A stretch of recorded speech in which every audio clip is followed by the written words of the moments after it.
Okay, today we're going to look at the reasons for the economic boom in the 1920s. And it's worth mentioning as well, before we actually move on to this specific topic, that the boom, whilst it does affect some people to a large extent, there is a significant portion of people as well that the economic boom doesn't have far-reaching impacts as well. And I thought, well, you can see from the pictures here, there's the irony of that. I think this is taken very late in the 1920s, might even be after the Wall Street crash. But there's a great disparity between these two groups, those who make it in the 1920s and those that lose out. Now, today, I'll talk through a couple of different aspects of this.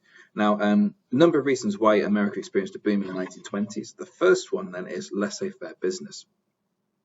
Going back to our Republican presidents from the last video, President Coolidge held the view of many Americans that the government should be involved as little as possible in the day-to-day running of the economy. If businessmen were left alone to make their own profits and their own decisions, it was thought that high profits, more jobs and good wages would be the result. This was the policy of laissez-faire. The only role for the government was to help business when it was asked to do so. Under Harding and Coolidge, the Republican economic policy of laissez-faire contributed to the prosperity of the USA. Low taxes and few regulations meant that businessmen were able to chase profits without the fear of interference. And in this time, laws concerning price fixing were often ignored. Rugged individualism was another policy as well. This again comes from the federal government itself, the Republican presidents, who believed in rugged individualism. This was a term used by Republican presidents, such as Coolidge and Hoover, who believed that people achieved success by their own hard work. It originated with the early Americans who moved to the West and made new lives for themselves through their hard efforts. And finally, our last Republican government federal policy was this idea of protectionism. Now, the Republican government put tariffs on imported goods in order to limit their competition from foreign imports. Imports became more expensive compared with American-made goods. This, in turn, encouraged the purchase of American goods and helped US-based trade. The Ford Newman-Cumberland tariff of 1922 raised import duties on goods coming into the USA to the highest level ever. This protected American industry and encouraged Americans to buy home-produced goods.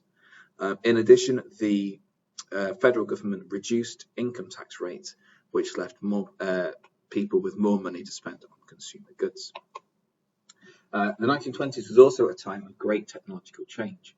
The USA led the world in changes in technology. The development of electricity was fundamental to this advancement. It provided a cheaper, more reliable and flexible form of power for factories and other industries.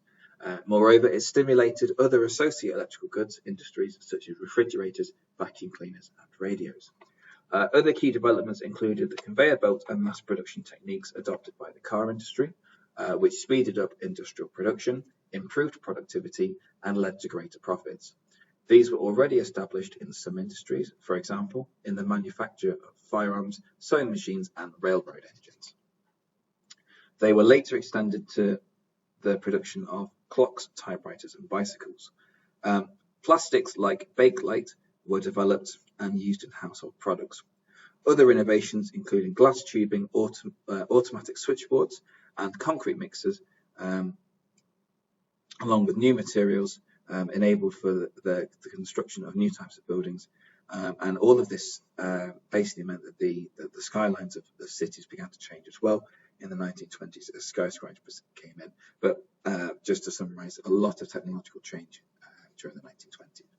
There was also new business methods, significant growth in huge corporations that made use of more scientific business methods. By 1929, the largest 200 corporations possessed 20% of the nation's wealth.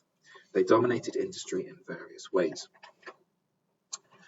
They operated as cartels, which is a group of companies that agreed to fix output and prices in order to reduce competition and increase profits. Basically, it was price fixing. The government turned a blind eye to these practices, Some corporations, such as US Steel, were so big they were able to dictate output and price level throughout the entire industry. The large corporations also created holding companies. For example, there's also electrical supplies.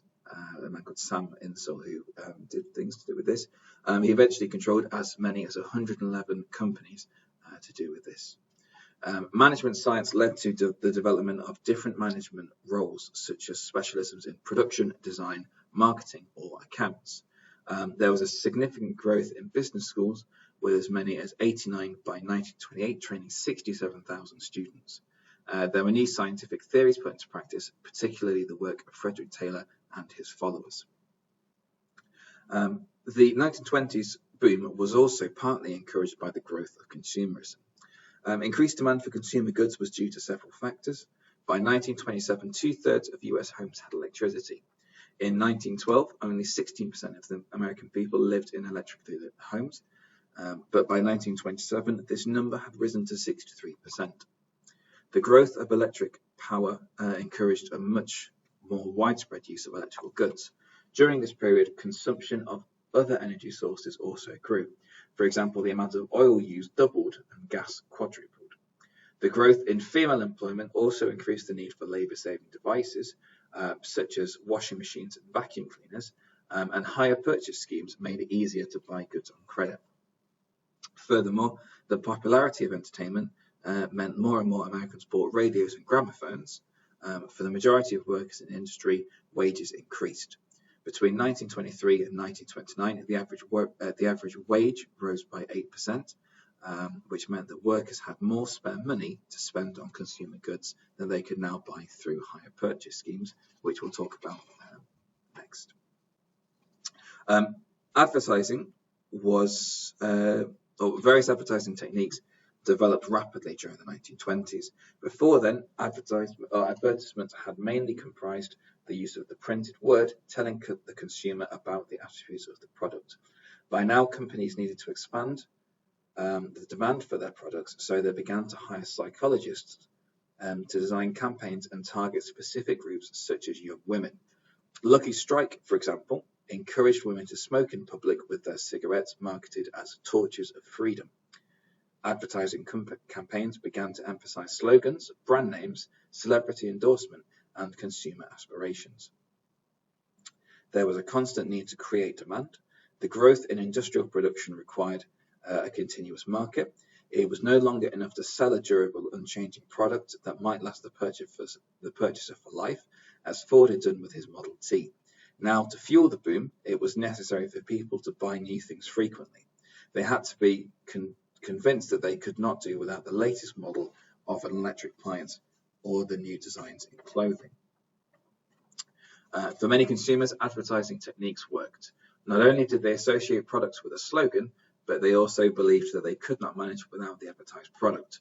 The Kansas City Journal-Post was hardly exaggerating when it wrote, "Advertising and mass production are the twin cylinders that keep the motor of modern business in motion."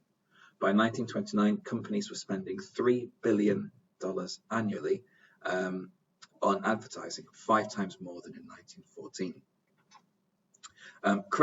The growth of credit made it much easier for people to buy goods, even though they did not have enough cash to pay for them immediately. This was due to the development of hire purchase, whereby goods were paid for in installments. The goods were owned once their last installment was paid. And a really important fact is that about half the goods sold during the 1920s were bought through hire purchase schemes. So then moving on to the car industry. The car industry played a very important role in the boom of the 1920s, often leading the way in technological change as well as stimulating the growth of other industries. It grew dramatically in the 1920s. By the end of the decade, there were 4.5 million cars on the road, the largest industry in the USA. And within that as well, the impact of the car industry is staggering as well. But before we do, the assembly line that was introduced in 1913 by Henry Ford, the man who made the Model T Ford, he created a much more efficient method of producing cars.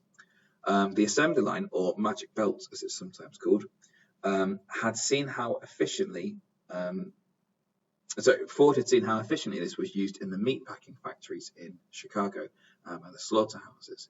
An electric conveyor belt carried the partly assembled car at the same speed past workers who stood at the same spot and did the one job, which might be fitting the wheels or doors. This saved time as the tools and equipment were brought to the workers rather than him having to waste time walking about for these. In 1913, the Ford factory in Detroit was producing one car every 3 minutes. By 1920, the same factory was producing one car every 10 seconds. The car industry revolutionized American industry. It used so much steel, wood, petrol, rubber, and leather that it provided jobs for more than 5 million people. Around 90% of the petrol, 80% of the rubber, and 75% of the plate glass produced in the US was consumed by the car industry in the late 1920s. The car industry also transformed buying habits, making hire purchase a way of life for most Americans because it enabled the average American family to buy a car. It promoted road building and travel, which in turn led to motels and restaurants being built in places that had been considered out of the way before. This production of automobiles rose dramatically from 1.9 million in 1920 to 4.5 million in 1929. The three main manufacturers were the giant firms of Ford, Chrysler, and General Motors. In particular, Ford believed in, or just to look at Henry Ford as an individual, Ford believed in hard work from his employees. He would walk around his factory each day, encouraging his workers to do their jobs properly. But because of the tedious nature of the job and the monotonous nature of it as well, he had quite a lot of turnover on the workers on his assembly line. Therefore, in 1914, Ford announced that he would double the wage to $5 a day, which was more than anyone else paid for the equivalent job. Workers rushed to Detroit to work for him.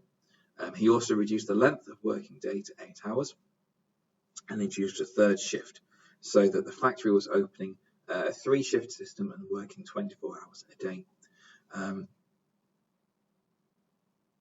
So Ford brought the price of his cars down as well, so he made them affordable for the average American.